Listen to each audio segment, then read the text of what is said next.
So it's preparing to live stream and we are on. So wonderful. So thank you everyone for being here again today. And as usual, we have one of the topics to talk about. And today the topic is authority. So talking about authority in various ways and means, because when we have authority, sometimes we will be judged as being authoritative. Sometimes we will be judged as being an authoritarian. And there are differences in all of these words only because there is difference in the energy. In the energies, there is what we feel is different, and then we give a word to describe it. So even we will not go by the words as such, but just by looking at the word authority. When you look at the word authority from the place of a receiver, and then when you are the person who is being that authority. So just simply, well, diving right into the energy perspectives. Uske alawa to hamare paas kuch aur hai nahi. We just simply talk about the energy perspective. So many times, the minute we listen to the word authority, it induces some kind of fear in us. It puts fear in us largely from the place of that this person has more authority, no matter what it is all about. It is about, well, whether he has authority and experience in life itself, or this person has more authority in terms of a position that he holds, that his position is more powerful than my position. This person has more authority on a subject. So I don't, I might be authoritative on many other topics, but on a particular topic, I don't have the authority. I don't know anything about this subject. And so each of these, when we think about somebody with authority, somebody with more authority, then being in that person's presence or even thinking about that person might induce some fear in us. So amazing that somebody just wrote to me today saying that, oh, they are going to be talking to, their college dean about something. And just being in the presence of that authority is already giving them a lot of anxiety or fears. And that's true. Why? Because we have convinced ourselves that that person has more of something and we don't have enough of that. Of whatever it is that he has more of, we don't have enough. They are more powerful than us. We are not that powerful. They hold, more power. They hold all of the decision making. They can do things that can ruin or break or make us. Right? So they can, with one decision, somebody can break or make my life. With one decision, somebody can, because they have the power, because they have the authority. So immediately when we think about the word authority in this space, we have already thought of it with a lot of fear. And now we know what to do with it. We have to simply look into the fear as to why are we feeling this fear? The fear is from lack of power to ourselves. We don't have that much authority. That's it. We don't have that much authority. This is the program that we come from. We are more junior in the organization, and that is why we don't have authority. We are the youngest of the children. That is why we don't have authority. We are the spouse, and my spouse is always doing whatever he wants to do. He never listens to me. And that is why he has more authority. We can find many, many stories that will give that authority, that power to somebody else. But in the end, when we realize, so this is the fun part. So when I was working as the banker, and I was working in a place where I had joined a startup. Earlier on, I used to always be working with places such as Deutsche Bank or Standard Chartered Bank, places where you just call somebody and you say Deutsche Bank, they will give you time of the day. Even if you're calling a CEO and say, I want a meeting, I'm this, senior person, blah, blah, blah, from a Deutsche Bank, they will give you time of the day because you both are holders of the same kinds of authority. Then I quit that, quit large organizations, and I joined a startup. It was a small startup, and we wanted to go and meet with the CEOs or whatever, and they would give us time of the day. They would want to listen to everything. But now we are not supposedly coming from the same footing. Right now, they have more power. They are going to be the client. I am somebody I desperately want to sell something to them, or I desperately want to prove a point to them, or I want to prove my authority someplace, whatever that reason might be. But when I think of myself as coming from an unequal space, that is where the fear will build up. Even though I was not aware in those days, however, I was a marketing person, and this kind of came to you from the marketing self. I at least thought this was my marketing gimmick that I would do. But before even entering the meeting, firstly, though, if anybody was discussing how important this meeting is, I would sign out. I am not going to listen to how important the meeting is, because then I'm going to hold on to the frequency of desperation of wanting to have a good meeting. So, not signing into the frequency of desperation at all. But I would just simply, in my mind, think that whoever I'm going to meet with, they also eat 2 meals in a day or 3 meals in a day. They also eat the same things. They also do whatever I am doing. They also have to go through constipations and lose motions. They also have to live exactly as the way that I am living. When I would go with this thought, immediately, all of this feeling of, oh, how much more this person is and how much less I am that of, that feeling would entirely dissipate. It would dissolve.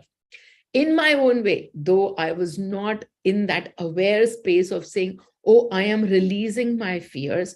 However, because the frequency was of abundance, the frequency was of, I am taken care of. That was always the frequency. So these thoughts, to dissipate the fear, to let go of the fear, to not be sitting in fear, these thoughts came easily to me only because the frequency was that of fearless, was that of abundance. But today, when I think and look back at all of those days of marketing, and people used to say to me, oh, we love, how can you can just walk into any meeting. You don't care whether that person is CEO of this large company or he's the chairman of some company. You always just walk in over there, and you are always, cracking your silly jokes and being stupid and making that person laugh or whatever, without a care in the world of, oh my God, here we are trying to sell something, we need to sell it. So not staying over there, but rather staying in the place of equalness, that whoever that person is and whoever this person is, we are both on equal grounds. I used to get them on equal grounds by thinking of all these funny things, that he also has to poop, I also have to poop. He also has to pee, I also have to pee. But basically, what was happening underneath it all was the release of fears that this person is so much greater. And from that space, from that place of equanimity, from that place of equality between the two ends, this one is Shiva. Now I talk in those terms, right? This one is Shiva and that one is Shiva, and I am Shiva too. So we come to this place of I am Shiva and he is Shiva too. He is Shiva and I am Shiva too. And that also does the same thing of bringing the equality, the equanimity in the power equation, in the authority equation. And so now that we are aware, simply to be able to look at the fear and say, the fear is simply a frequency, because there are Shivas everywhere. Each one is Shiva, but while they are a Shiva too, and they might be holding the authority in this subject, but I am a Shiva too. I am the creator for my own universe in every moment, just as they are a creator of their moment in their universe. They are a creator of their every moment of now in their universe. As far as knowledge is concerned, knowledge, we don't need to hold on to us. They might have knowledge of something. We might have knowledge of something else. They might know how to run a company more efficiently, and they might know how a rocket runs, and they might know everything there is to know about rocket science. But I might know how to make the best, I don't know, kadai paneer. And so that would be my knowledge, and that would be their knowledge. And knowledge is not something that needs to scare us. Why? Because knowledge by itself has no value. Only when we attach judgments to knowledge, now that knowledge works for or works against us. How does it work against us? The knowledge works against us when the knowledge is with somebody else and we are sitting in fear. How does it work against us when the knowledge is with us and we think it only belongs to us, and now we are fearful of losing it also? Some people are so protective about their kadai paneer recipe. Same thing. They have the knowledge and now they don't want to lose it. They want to hold on to it. They're afraid that somebody else will get the recipe and then they will be, well, they will not be of value anymore. Whenever you come from a place of fearing the knowledge, fearing the authority, whatever it is that you are fearing, it is simply a fear frequency. We can look at it and we can release it. And so again, when we come back to authority, if you are being in fear of somebody because they have more knowledge, of you, because they have spent many more years in that field and you're a brand new person, you're a junior, whatever it is that you are fearing, understand that there are two ways that we can look at things.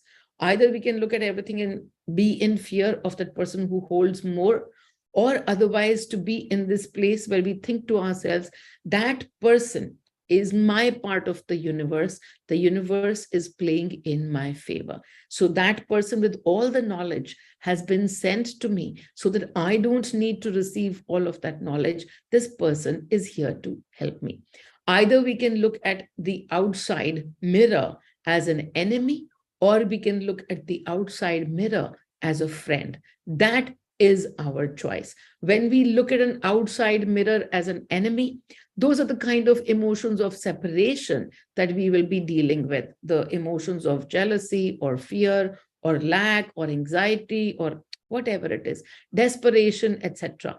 But when you are able to come to the heart, when you are able to see that, okay, this is simply a mirror of mine. And what is my mirror today reflecting at me? They've got all of this knowledge, but through that knowledge, they are here because they are part of my universe and the universe is playing in my favor. In that space, you are more fearless because you have come into oneness, not the separation, but you've come into oneness, that this is part of me.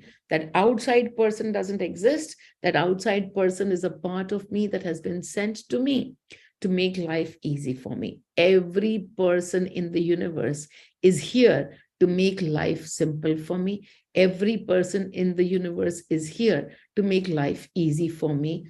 I am taken care of. That being the frequency of abundance, that is what worked for me even in the unaware years, when I was simply coming to a place of equanimity and saying, it's okay, whatever knowledge they have, the universe is playing in my favor. I really didn't, have this line at that moment saying the universe is playing in my favor, because I didn't understand that there was a universe that was non-existent. The entire universe was just me and me alone. I didn't understand that part. However, the fact that the frequency that I operated from largely, even in unawareness, I was lucky in this particular life that frequency was of abundance. And so these thoughts came more and more easier to me to count the entire universe as my friend. And it worked. The only place where you put your focus on, that becomes your truth. And I was putting so much focus on, I'm the best marketing person in the universe. I am awesome. And so actually this line was always with me. I'm the best marketing person at this. There's nobody better than me. Nobody can do that job. It came from a place of separation. However, this program in me was so strong. While it came in a place of separation that, okay, that person is not as good as I am.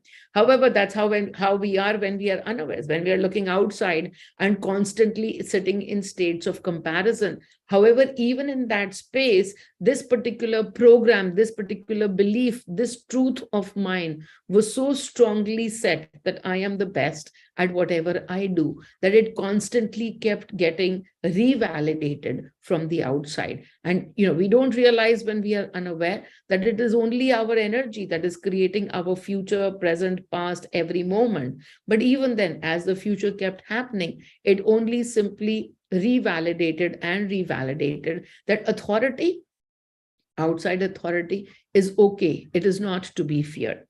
The one thing that happened to me in that place of separation, because I was still looking outside, that I got very, very strongly set programs on rejecting authority.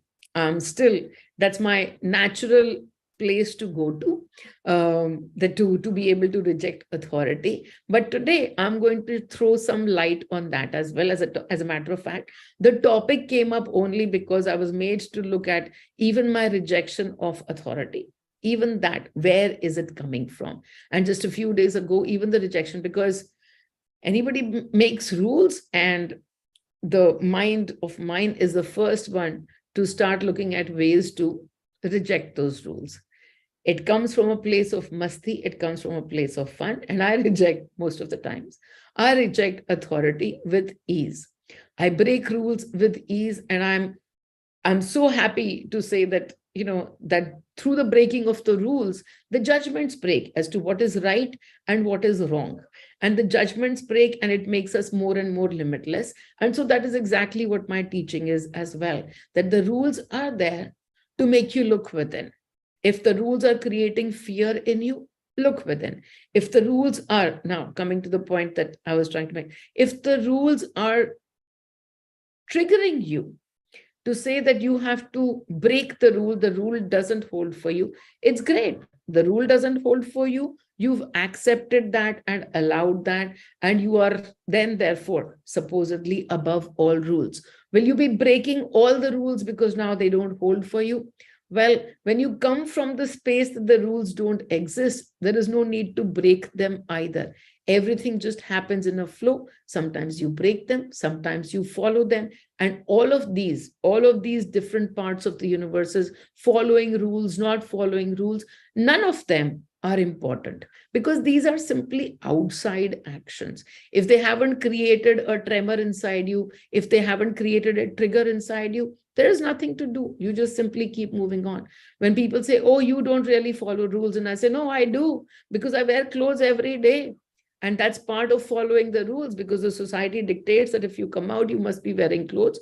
I wear clothes. And so therefore, I am following rules. And so, not, again, being on that side that I have to break every rule, then the rule takes precedence over your mind space, that there is a rule and I have to break it.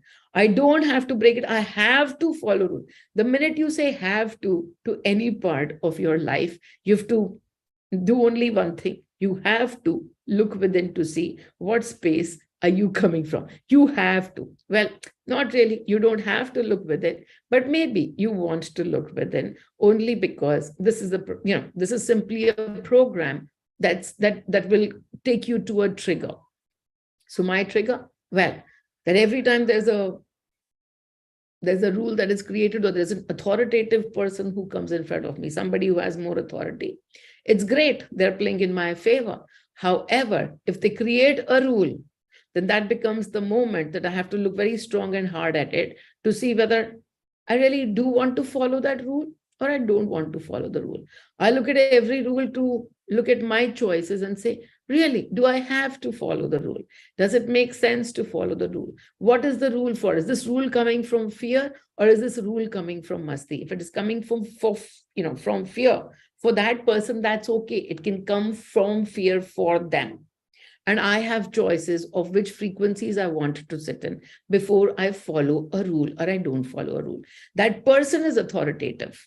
The minute a person is an authority on something, it's not that I'm getting tuned into fear by looking at the person.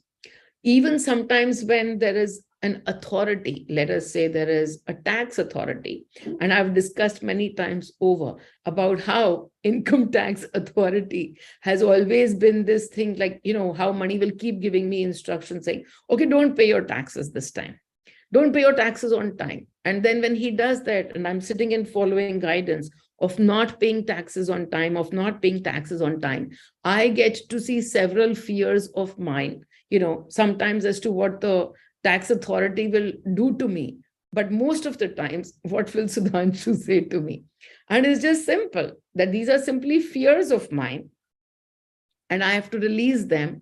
There's a little bit of guilt of mine at not following the deadline or something, and and that is towards Sudhanshu, and I simply have to look into the guilt and release the guilt, look into the fear and release the fear.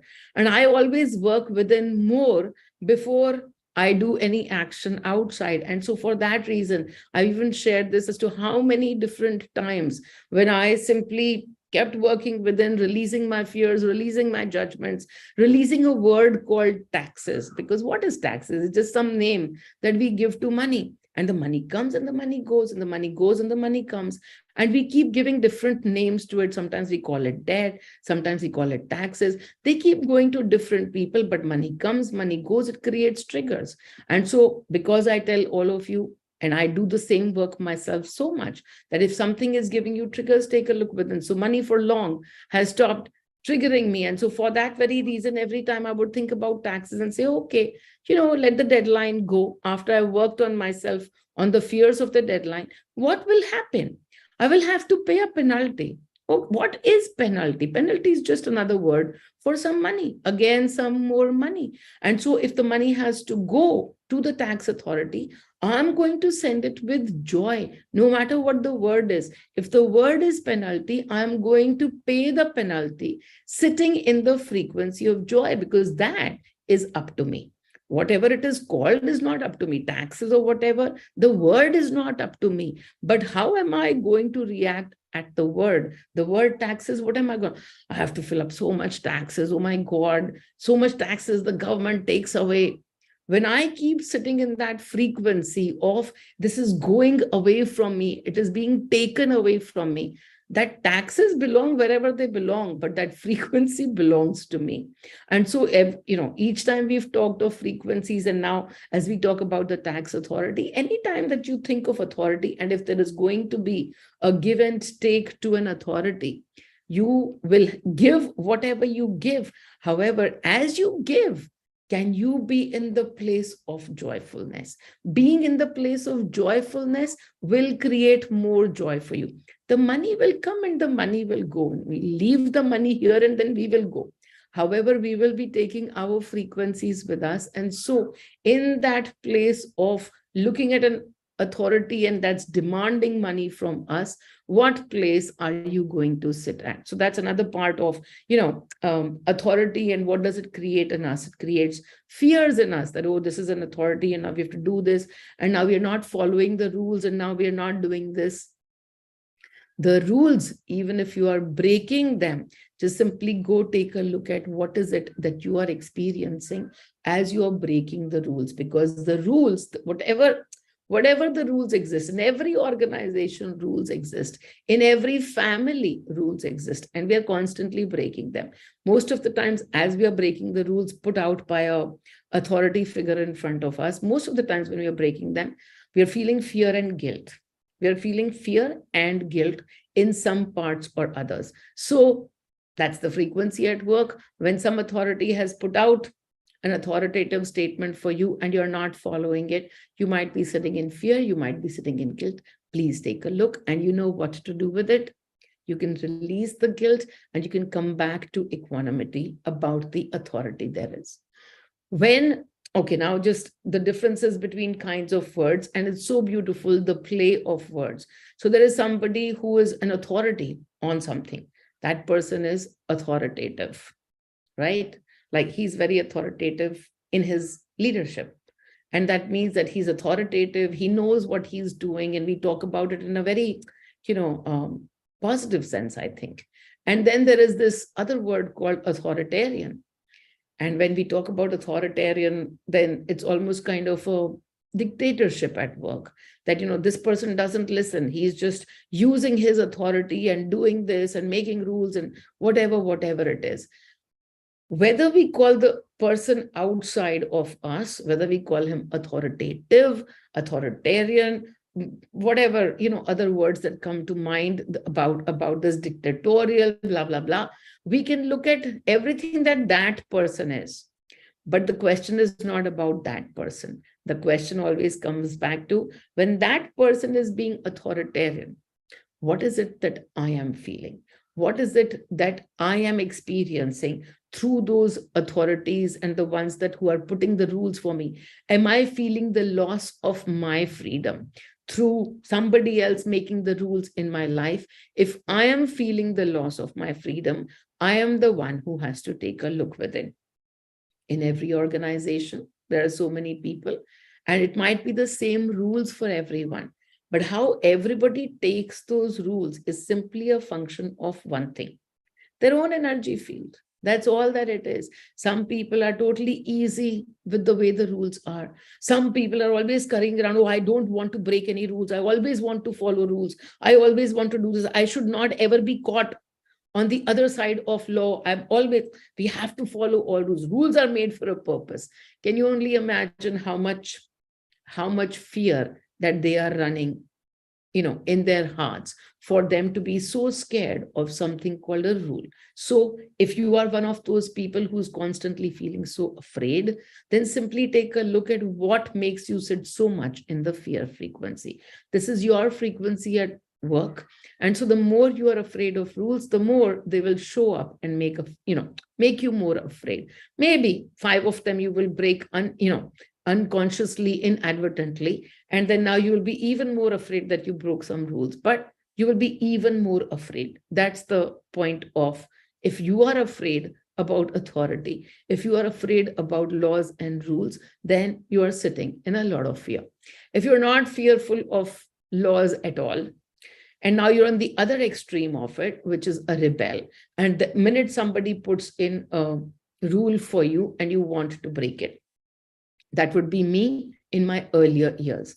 Now, as I say, most of the times when I'm aware and I'm being able to process the information, then a rule or no rule, both of them don't exist. Whatever is needed for me, needed by me, will be given by money to me for my existence with ease and grace. So if taxes needed to be filled out this year, oh my God, everything happened perfectly on time. Everything was as it was meant to be, and everything got filed, and there was no need for an extension. Whereas in the last so many years, every time money would say, don't fill them up on time, don't fill them up on time, I still listened to him. I only followed what he was saying, and each time, so beautifully, the tax deadline was extended. Each time I was never having to pay penalty, because the penalty word doesn't hold there for me. It doesn't exist anymore for me. So then it doesn't have to play out. That's how beautifully things work from the inside. Whatever doesn't exist for you, if rules don't exist for you, then you're not following rules or breaking rules. You are not doing either. You are just simply flowing with whatever is happening. And so, again, taking it from that perspective, the earlier person that I used to be that one that anytime you put a rule in front of me, I would be totally running in the opposite direction and doing everything that I could think of to not follow that rule, to find a way to break the rule. When I looked at it much deeper, what is the emotion that I'm experiencing each time somebody puts a rule? What makes me run away from the rule? What is that trigger that I am experiencing, that I run away from every rule and I want to do completely the opposite? The trigger was anger. I would get angry at any person who would want to clamp me down and put me in a box with some set of rules. So it was anger that I was experiencing. But as I got deeper and deeper into my journey, I began to realize that anger is simply the top surface, and underneath the anger, there is fear itself. So even for people who are actually looking to be a rebel, the people who don't want to follow any rules, who don't give any consideration to authority outside, but if they're running, to break the authority, to be on the opposite side of the authority, they too are coming from fear, which was the case that, I had to get to that deeper truth, which was, what is the fear that I have if I'm actually constantly breaking rules? I have the fear of losing my freedom. I have the fear that somebody outside can set up some rules and put me in a box, and he is going to cage me, she's going to cage me, and I am not going to be free. I am not going to. So I have fear of losing my freedom. So, how is it that we look at that freedom and how to lose that freedom or how to not lose that freedom? Well, the freedom, the answers that I was given in guidance was something pretty much to this extent, that the freedom is not a transaction. It just belongs to you. Why are you putting it up as a transaction that this person can take away something from you as if it's something that, it's on sale? So don't put your freedom on sale. And then what is the freedom all about? It's a thought. It's simply a thought. We are tied down on earth with so many different threads. It's like, even us talking of freedom is just a fun thing, because it's just a word, freedom. We are tied every place where we have attachment to. In the energy space, I'm constantly always talking about break attachments, break expectations, because every place that we have expectations from, well, that's it. That's where we are tied. The minute we are tied with some thread or the other, there goes the freedom, because that's what ties us down. So every place where we have conditional love, which when we are unaware, that's all there is to it, we have conditional love. So when we have conditional love, when we are constantly looking at receiving something from the outside, have expectations about something or the other, those are all the threads that are already taking our freedom away. So freedom, that thought that the freedom exists, it's already out there. It's been sold and received and, bought and sold 100 times over. But when we understand the energy part of it, freedom is simply there in a carefree mind. A mind that is not attached to any outcomes is a free mind, is a mind that can flow easily from every moment of now to the next moment of now. And that's all that the freedom is all about. It's a feeling in the heart. It has nothing to do with whether my hands are tied physically, whether I'm in prison, even physically. However, if my mind is at peace, if I'm feeling free within, then the freedom is already existing in my energies. And if the freedom is already existing in my energies, those shackles that exist physically, they cannot stay for long. They might be there for a little bit, just as an experience. If my energy wishes to experience something, it will happen. However, in that space where my heart is already in that free space, that place cannot stay for long. That place of physical binding cannot stay for long.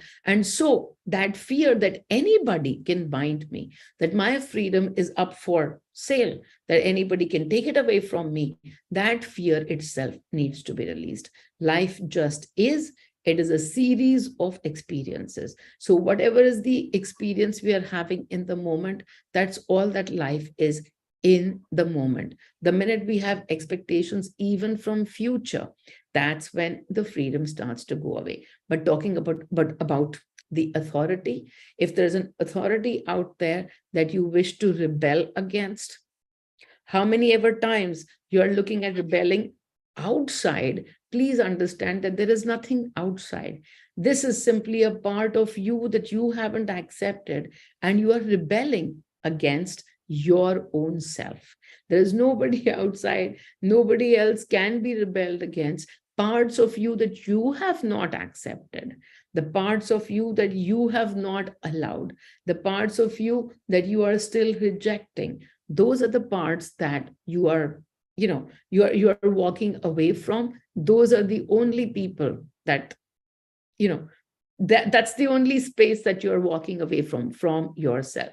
So you're not rejecting authority, you are rejecting your own self. I'll come back to it. I think I saw a comment. Correct. When the rules, somebody is asking, sometimes when the rules are set by one person, they don't trigger you. And then the other person sets the same rules and they trigger you. Exactly right, because you've not given that role to that one person. How beautifully we are able to see the play of the mirror through this question of yours. I always talk about this when I'm in my physical workshops and I hand out some mirrors to people in the physical workshops, and somebody over here is sitting with a mirror and somebody over here is also sitting with a mirror, and then I'll put some black patch on my cheek, and then I'll go to them and then I'll put some nice flowers on my other cheek, and then I walk up to this person and I say, what's wrong with you? Why do you always have to show me this black patch of mine or whatever? Why can't you be like that other person who's always showing me these beautiful flowers? Who's always showing me, every time I look at him, he's showing me beautiful flowers. And every time I look at you, you're showing me black patches on my cheek. What's wrong with you? Well, it's not what's wrong with them. That's just who we are. But their role is, they're standing with the mirror over here and they can only show you the black. And these people, they're standing with the mirror over here and they're going to show you the nice, pretty roses. So that's all there is to it. Some people we will choose as actors who will give us that emotion. It's their role. We've handed over the role to them. But simply everybody an actor. And so not everybody is going to trigger us. But if it triggers us, even in that space, we simply look at what about the authority is triggering us. Oh, again, we started with the difference in words. One person is authoritarian and the other person is authoritative, or whatever that word is. And then when we say one of the words is like, oh, because they take my opinion, they take my feedback, and the other person doesn't take feedback, and the other person is completely dictating whatever they want to say. And that's how, that's why this person is better than that person. That style that this person has of talking to me is better than that person's style of talking to me. All of this is simply on the outside, when the eyes are focused outside and you are judging two different people. But who does the judgment belong to? The judgment belongs to us only. And we only have to see within, what is it that is making me judge over here separately and making me judge over there separately. There might be fear of a different kind over there. And there might be not any fear. Because if there's no fear, then whatever they say will not trigger us, because it's not meant for us. It's not meant for us, because then the trigger itself has been worked on. Okay, so this was when outside is an authority and we want to see somebody. The only thing that we've got to remind ourselves is, this is just an experience. That other person doesn't hold more authority. That is just as much as Shiva. As much as Shiva as we are, the authorities is inconsequential in this space. They have a role to play in our lives through that authority. If that role is that of fear, we have to look at the fear and to be able to release that and to accept. And this brings us to the second part. As we accept authority in others, we also begin to accept the authority in ourselves. Otherwise, we are also shirking from authority, not wanting to have authority. Oh, it's amazing how many people do not want authority because it scares them that they will hold on the responsibility of everything on their head. No, we are better off without any authority, because we just have to follow people. We don't have to put our brains to it. We are not responsible for anybody. We don't have to make sure that the entire, work gets done because of us. We do not want, whenever we say we do not want anything, anything might be anything. In this case, we do not want responsibility. Then even that is fear of responsibility. And we should be able to look at it. This time you'll ask me, okay, but you are the only one says, don't take responsibility. And now you are saying, take responsibility. Again, I'm speaking the same thing when you look in the energy space, because when I say don't take responsibility, that place of not taking responsibility is coming from the space of I'm not responsible for anything. That I cannot be responsible for anything because nothing outside exists. All of this Maya that I'm seeing, all of the illusion that I'm seeing, where I think I'm responsible for this, and this one is my son, and that one is my colleague, and that one is my subordinate, whatever, and I'm responsible for all of that. That simply is there to give you a taste of doership. But when you understand that it's their own energy that is creating and will keep creating results and outcomes for them, and the only thing that you can do is take a look at your own energy and to be able to release it. And right now, I'm saying, if you're running away from taking responsibility, then take a look at that as well. Because what is making you run away? Again, the same thing. It's the fear of responsibility, that if you become responsible for something and something goes wrong, then you're responsible because it was your authority. However, this is the thing, that when we are able to take a look at the word responsibility itself and understand that everything is a play of energies, everybody will have outcomes, and the only outcome that you can shift is yours. And that too, not in terms of shifting the outcome itself, but simply being in the place of saying, okay, as I move in this place of responsibility, what am I going to choose to experience? Am I going to feel heavy with the act of doership and responsibility? Or will I take on this job knowing that it's just a role? It's just a role. The role will bring to each person whatever they are meant to receive. For me, I'm going to make sure that I receive joy. And coming from that place, then the word responsibility itself loses its triggerness. The word responsibility holds nothing with it, because you can say, yeah, I'm responsible. You can say, I'm not responsible. And it just simply comes to you that in the energy space, there is nothing that you can be responsible for. It is when you want to become responsible for things that the want arises. It is when you don't want to be responsible for anything that another want arises. Both of these have wants underneath. And whenever there is want, there might be fear or lack underneath it, which is why we get to take a look at all our wants. I don't want is also a want. And then I do want responsibility. I want a higher position. I want more authority. You're sitting in a place and saying, oh, I don't have enough authority. And that is what is going to keep manifesting in your space when you say, I don't have enough authority. If I had authority, I would have done things differently. If I had authority, I would have done this, done that. You're still sitting in lack. There is lack of authority, and you're calling it lack of authority. I'm just simply calling it the energy of lack. Because why do you need authority? You are Shiva. You're the utmost authority in your own universe. What other authority might you ever need? So coming from that place, we also covered lack. Authoritative. When you are the one who is being in authority, we already discussed that you can easily let go of the inside conversation that I'm responsible. Outside, a role can hold on. I mean, you could be employed by an army and you need to be authoritative and authoritarian, and there's all kinds of troops moving at your orders. And if you are going to run away from being authority, then you have work within. If you are going to be only sitting in the authority and saying, I'm responsible for each and every person of my everybody in this space and nothing can go wrong or whatever, then again, who is the only one through this play of doership? There's only one person who is going to have to be able to let go of the attachment to outcomes. No, nothing can go wrong. This can't happen. That can't happen. Everything is happening as it means to happen, as it needs to happen. In the middle of all of that, where are you going to be? Another question.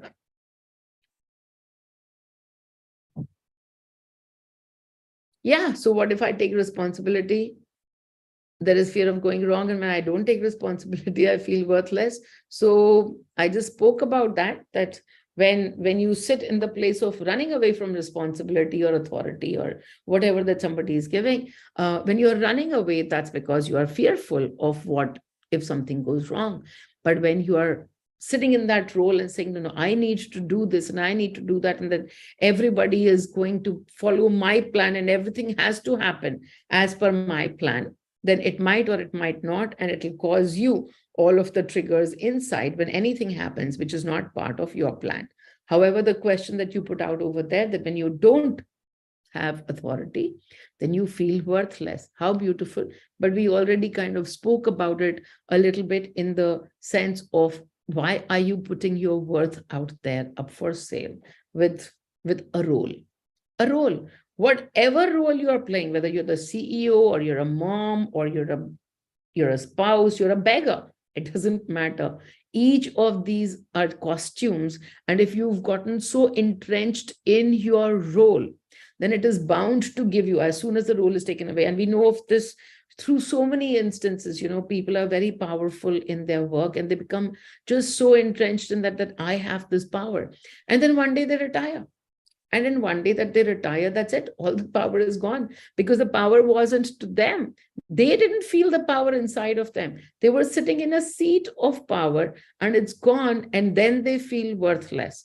When you are feeling that worthless because a chair that held the power is no longer your chair, now you have a different chair to sit on, it's very easy to remind yourself, I am Shiva at every moment. With or without a chair, I am still Shiva. You are the creator. What more power can you want? You are the most authoritative figure in your own universe. And from that space, that I have all the authority on my universe, from that space of power, you don't manifest outcomes. Okay, I have so much power that I am going to make sure that I get $1 billion or something like that. Now, you don't have power. The power is of love towards the self. So this worthless feeling, where you're not feeling the love towards the self, you remind yourself that you are Shiva and you are awesome. And that will give you all the power that is needed to make your life so awesome. When we put an outside finger on something and say, oh, I have all the power, and so now why is it that I can't manifest so many dollars, or a nice husband for myself, or 5 kids for myself, or 5 obeying kids? Oh my God, none of the powers can do that, right? So have 5 obeying kids for you. That is so much fun. But just to be able to think that your power is to be exercised to create outcomes in the material outside world, that's not where the power is. That's where lack is. Each of the, I don't have this, and so I would like to get that. And I don't have a good spouse, and I want to get a good spouse. I don't have children, I want better children. Whatever it is, I want, is a play of lack. And that's not where the power is. The authority that lies within us is in recognizing that we are the creator. Every moment, we are the creator, we are the God of whatever frequency we are sitting in. So if I want constantly something on the outside, I'm already a creator. I am the God of lack. I am the God of lack. I'm still a God. I'm still the creator. I'm still the destroyer. What am I destroying? I'm destroying frequencies of joy, and I'm the creator of lack. I am still the God in my universe. That's how much authority I have. That's all the power that I have to be able to create at the moment, in a moment, whatever it is that my frequency is. I can create as much lack as I want to. And that's where my power is. And then when you become aware, you have power, and added power, that you can actually even change whatever your power is. So you're sitting in lack, and you're being, totally the creator of lack in every moment. And then you can observe, become an observer to that frequency, and start to create something else, and be an authority on joy instead. Be an authority on masti instead. Did I cover all aspects of oops, what did I do? Okay. Yes, I think I covered all aspects of the word authority, authoritative. However, if any of you are looking for more clarification, then please let me know. I can cover the energy perspective of all that is. In so many ways, we desire for more authority, we want more authority. We want to be able to have a say. We want more people to listen to us. And when we are coming from that space, the only thing to remind yourself is outside exists nothing. If there is this, even this tiniest need that, oh, I wish more people were following me. I wish I was a leader of that kind, that more people would follow me. If you have that kind of a wish from yourself, then simply understand that these are the parts of yourself that you haven't listened to. You don't want more people to listen to you. Your own self is crying out to you, saying, please listen to me. Please listen to me. So you have to actually do more of listening within. so as to be able to become that kind of a leader that more people will listen to. The more you listen to yourself, the more you listen to your heart, the more you will find that the outside world is listening to you, because there exists no outside world. There exists only unity between an outside and an inside. When my body speaks, I wish to listen to it. And when my body speaks, if I'm able to listen to that, outside, nobody else exists. I might say, yeah, I want to be, I want to be a speaker. I want to be a leader. I want to be the prime minister of a country or whatever, because so many people listen to it. But please understand that even the prime minister of the country is simply a Shiva. And also, as we talked about right in the beginning, he has to go through the same thing. He also has to eat 2 meals. He also has to go through poops, and he also has to go through peeps, and he has to do everything. And you just simply have to come in equanimity and equality with the role, because it's just a role. When we start to look at outside roles, and those are what draw us in, more power, more, somebody was even a tenure, as a professor, steady tenure or whatever it is, gives me more authority. There is no authority that seat can give you. The authority is already within you, but it's not about being able to suppress another, being able to tell things to other, making rules for the other. The authority is simply constantly being exercised by whatever it is that you are sitting in the moment. You are sitting in the moment of lack. Lack is your authoritative subject. If you are sitting in masti, masti is your subject that you are the authority on. So you're already the authority. Now you figure out what is it that you are the authority on. What is the relation between power and ego? Sometimes I avoid power since I feel I behave egoistically when in power. How beautiful. You avoid power. Whenever we avoid anything, we have fear of that. So you have fear of power because you will behave egoistically. So you have fear of ego. And then what was the line that you said? Sometimes I avoid, let me just read it again. Yeah. So you avoid power. So there's fear of power. And then there's fear of ego itself. That ego is something that will not be looked as something good by others around you. It's a judgment. But who's making the judgments? It is you making the judgment. What is ego? It's yourself. Talk about ego and I normally cite this example. If you have a 2-year-old and he makes a drawing for the very first time, does he come and, talk about it and plays with so much pride in it and doesn't, will go and show it to everybody around? Is he afraid of his power? Is he afraid of his ego? Everybody, he goes around and everybody says, great job. Oh, wow, so beautiful, wonderful, blah, blah, blah. And he grows his joy when everybody is looking at him with pride and he is looking at himself with pride. And then comes this part of the journey where we become so entrenched in not self-love. The word is not self-love, if there is a word as such, or rather, because self-hate is too much of a strong word towards hate. But when we simply don't know how to give love to ourselves, so we are in place of not giving love to ourselves, then giving love to ourselves makes us feel bad. Oh, if I give love to myself, if I go around to people and if I show something to them, that would be show off, and everybody is going to judge me as being egoistic. So over here, who's right now judging yourself as being egoistic? It is you are judging yourself.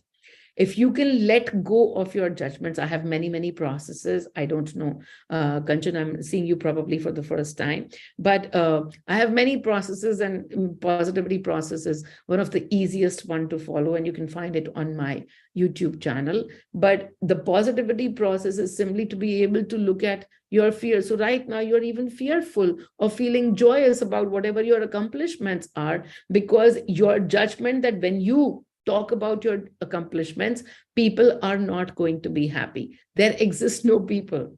There is simply you and your judgment about those people. So letting go of the judgment itself and sitting in the place of I am awesome.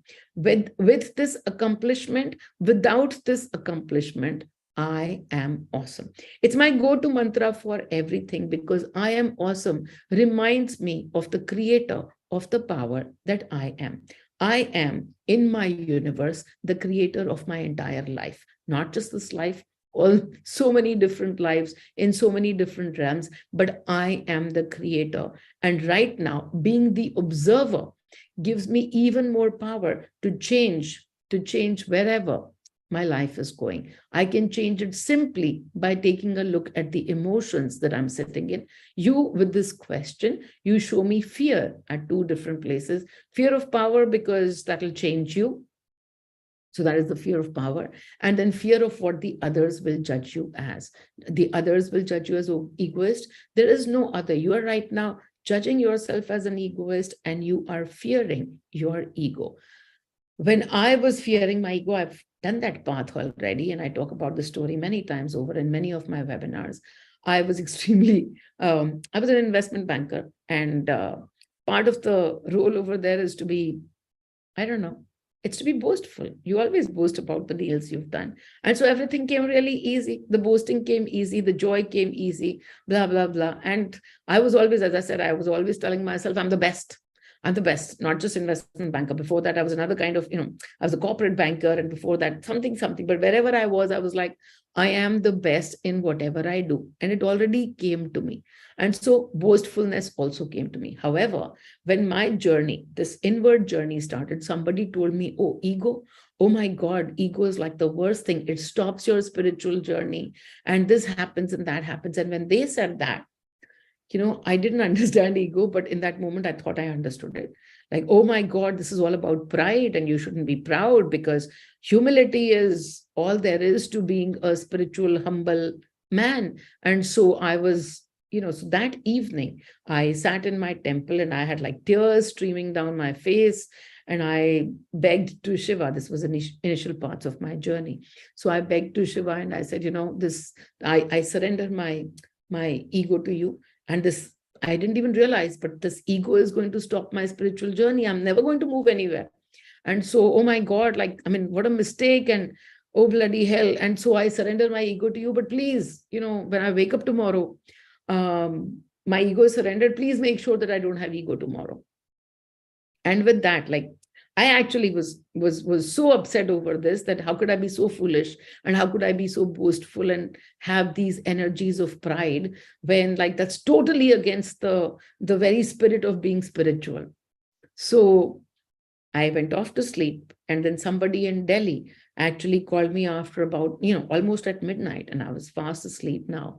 And she called me up at midnight and she says, I know you're sleeping, but I'm getting guidance constantly and I'm not being made to sleep. I'm being told, call Meenal right now, wake up Meenal right now. So I got up, I said, okay, what? Okay, you're getting guidance. So what is it that I have to do? So she said, I don't know, but I was just told to wake you up. So I said, okay. And she says, okay, so now that we're chatting, okay, tell me, why is it so? Maybe you were doing something. So I said, yeah. Today was an evening. Oh, I didn't realize that, oh my God, being so egoistic is going to be so detrimental to my spiritual health, that I just totally surrendered my ego, and I've made a pact, and I've told, the gods above, saying that tomorrow morning when I wake up, I don't want my ego. And she says, I'm receiving guidance that you have to take that sentence back. You have to take your intent back. I used to be queen of intents. I didn't realize it. I didn't realize that I was playing so much in the frequency of abundance, even in my unawares, that every time I made an intent, it had to come true, because it didn't come from lack. So I had made this intent that I should be rid of my ego. And, I was being told, ki, isko wapas lo, this sentence needs to be taken back. And so I said, okay, fine, I don't understand. She says, I don't understand it, but that you can ask tomorrow in your guidance. Right now, you take this sentence back. So I took the sentence back, saying, okay, fine. I don't have to let go of my ego. And with that, I just simply, went off to sleep again. And I said, okay. And the next morning when I got up, I sat down to take my guidance. And the answer came to me saying, ego, is going to be with you all the way till the end of your last breath, because till the time you have the body, everything that the body does and accomplishes, that's what creates the ego. But the body is a part of you. It's not separate from you. It's the experiencer of every experience that your energy is creating. So if the energy is creating experiences of pride, then the job is to be able to accept the pride as much as you accept the humility. And so, and then, so I said, okay, but this ego is going to stop. Says, yeah, the way to dissolve the ego is not by killing it, by rejecting it, by saying it needs, it needs to be annihilated. No, the way to dissolve the ego is by growing it so much more. So I couldn't understand that. And I asked, what does it mean to grow the ego? They said, right now, whatever it is that you do creates, a feeling of pride in you, saying that, you did it. And so you feel proud, and you feel proud of the power and the authority that you have. And you sit in that space of feeling the joy from your pride. But what if you were the mother of five? So the mother of five not just feels proud of her own, whatever she has done, but also feels proud of the five children whenever they do something good. So what has happened in that? The ego has grown. Now it doesn't belong to just you alone, but it belongs to, my five children are doing this. Like, isn't that amazing? This child is doing so well, and that child is doing so well, and blah, blah, blah. And so then I was told, okay, so what if the entire universe is your children? And then whatever you hear of, whatever people are doing in the world, whatever is going well, whatever is going beautifully, whatever is going successfully, it's your children doing that. Can you feel the joy in that? That would be your ego expansion. And that is what will dissolve your ego that's limited to your body. And so I understood that when you come in oneness, then the ego simply expands. We don't have to kill the ego. We have to expand the ego. So when you are afraid of your ego, simply take a look. And now you have all of this new information, I think, that will help you be sitting in ego with joy.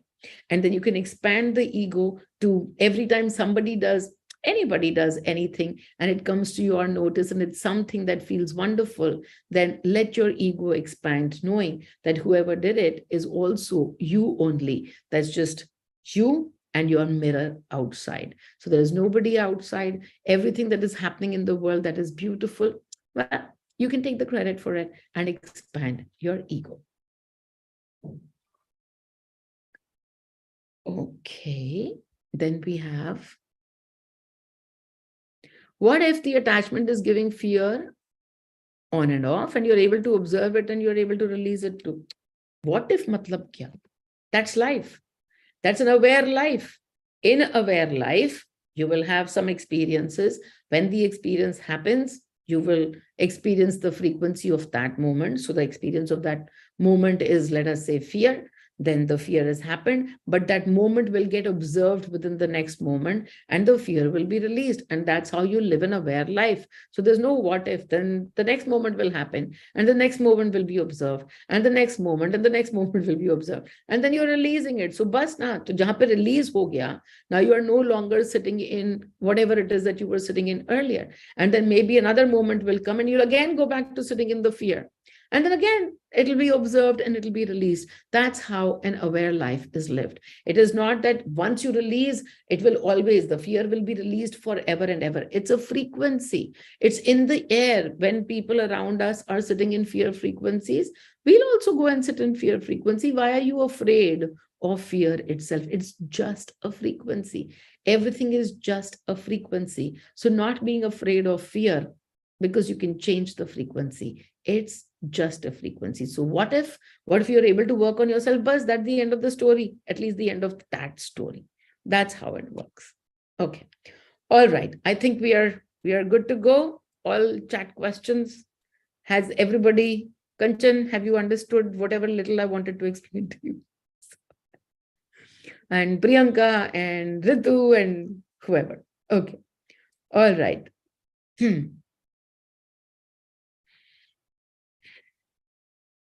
Okay, everybody, let's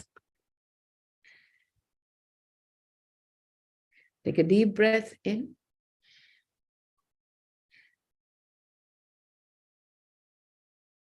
and exhale. And today we're going to put some more attention to the breath. So take a deeper breath in and exhale.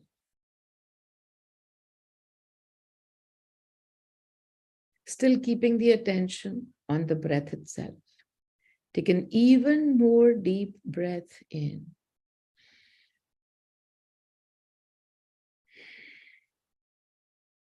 And exhale.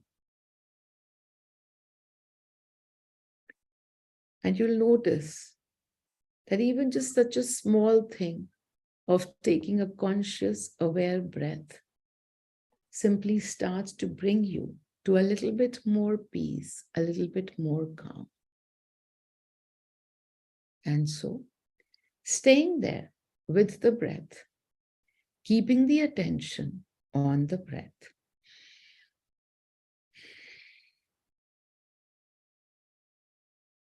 Allowing the first thought that comes by. Allowing the first thought that comes by. You allow it. You're not even keeping it to the side anymore. You just simply allow the first thought that comes by. Whatever that thought is, even before you process the thought, in your mind, simply, whether the thought is about a situation that you have, it's about a person, it doesn't matter. Even before you get into the observation, simply the first part saying, I accept my thought. I accept my thought. I allow this thought to come to me and I accept my thought. It's just a thought. It's just a thought. It could be a situation that's been there for years. It could be a brand new situation. It could be that your mind is blank. It could be that you had a random thought. It doesn't matter. Whatever the state of your mind is, you accept that. I accept my thought. I allow my thought. And now, taking a look at the thought from the energy perspective in the moment of now. In this now, you've observed, you've allowed and accepted that thought. And now to go underneath into the emotion of that thought. Catch hold of the emotion of that thought. Whatever that emotion is, firstly, I allow that emotion. I accept my emotion. I allow myself that emotion. We are not observing it yet. No, we are not. We are simply allowing it and accepting it because it's just an emotion. It just is one frequency amongst so many. And this is the frequency that has come to us right now. And so we simply accept and allow. I allow this emotion within me. I accept this emotion within me. And now, pay attention to your heart. And we're going to ask this question from the heart, in the heart.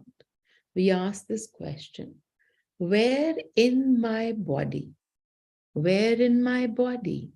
is this emotion right now centered?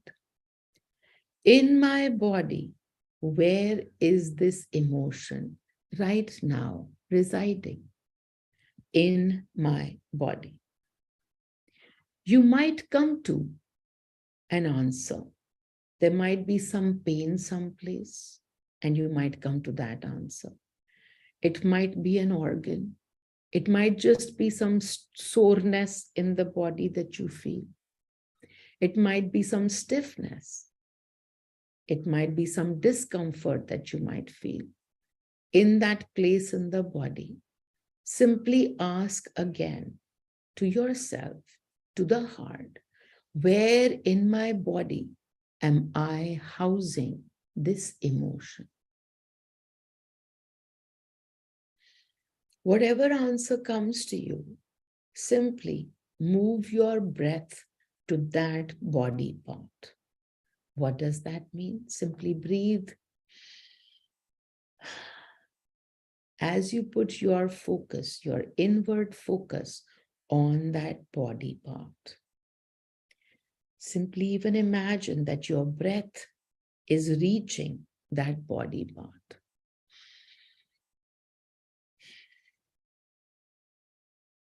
Next, in your breath, filling up some compassion for yourself. For yourself, there is no other. Some love for yourself. For yourself. Releasing some judgments for yourself and your body. Whatever comes to mind can simply be released with that one line, I am awesome. I am Shiva, I am awesome. And with that, the next breath again, filled with love for yourself, for your body. And taking this breath to that body part where that emotion of yours is right now residing. With a lot of love, simply accepting that place. It is okay for you to live here. It is okay for you to be here. Thank you for showing me whatever emotions I am holding. Thanking the body part for whatever emotions those body parts are holding. I thank you for reflecting back at me my emotions, my energy field, so that I can be aware of what all I am holding within. So thankfulness for the body part. All of this emotion that you are holding in that body part, simply ask right now this question. Ask this question.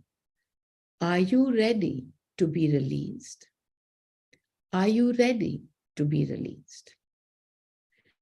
If that emotion is ready to be released, you will be able to receive an answer, yes. In your mind, you will receive that answer. If it is not ready to be released from there, you will receive the answer, no. Whatever the answer is, yes, no, maybe, no answer, blankness. Simply, again, with the breath filled with love and allowance and acceptance. You allow and you accept every answer. And so you accept this answer and you allow this answer. With a lot of love in your breath, simply putting your focus, your attention to that body part. Accepting their answer. In this moment, that body part holds the authority. In this moment, that body part holds the authority for that emotion. And right now, simply accepting and allowing the authority. Fearlessly, simply allowing and accepting this play of authority. This play of authority, this pain is here to show you what you need to release.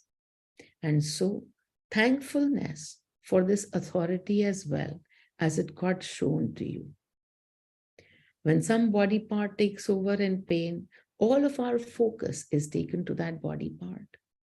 And so they hold that authority over the rest of us. And so thankfulness for that authority in this moment. Allowing and accepting every answer and allowing and accepting this authority as well. If the answer is yes, that the emotion is ready to be released, simply with a lot of love towards that body part, you allow for the release. I allow whatever needs to happen through my body. I allow the release of this emotion through my body. I allow for whatever remains. I allow for whatever wants to remain.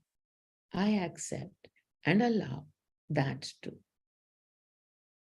Whenever you are showing me the peace that I have to work on, I will be aware.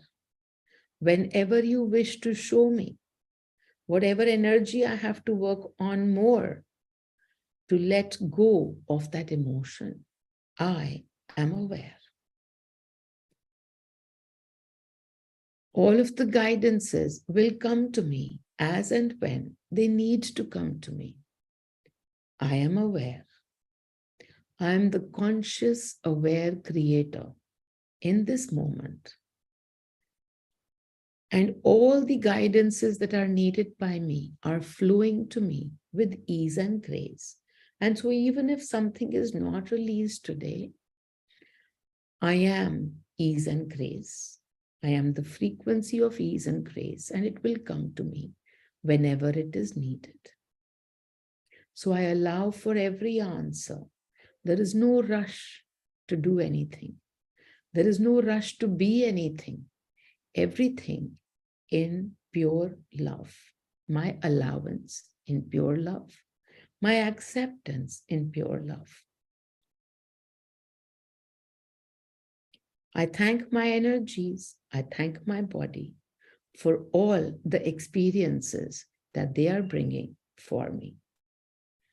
Thankfulness with a lot of love towards the body and towards the energies and the creator that we are. A lot of love to the self.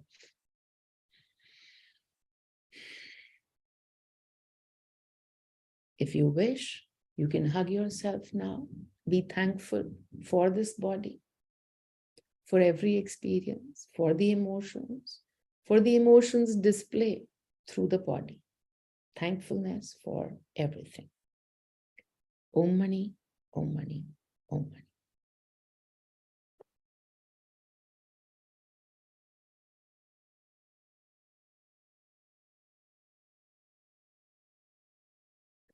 Okay, everyone, lots and lots of love. Thank you very much for being here. Bye, everybody. Yes. Bye. See you guys. Bye-bye.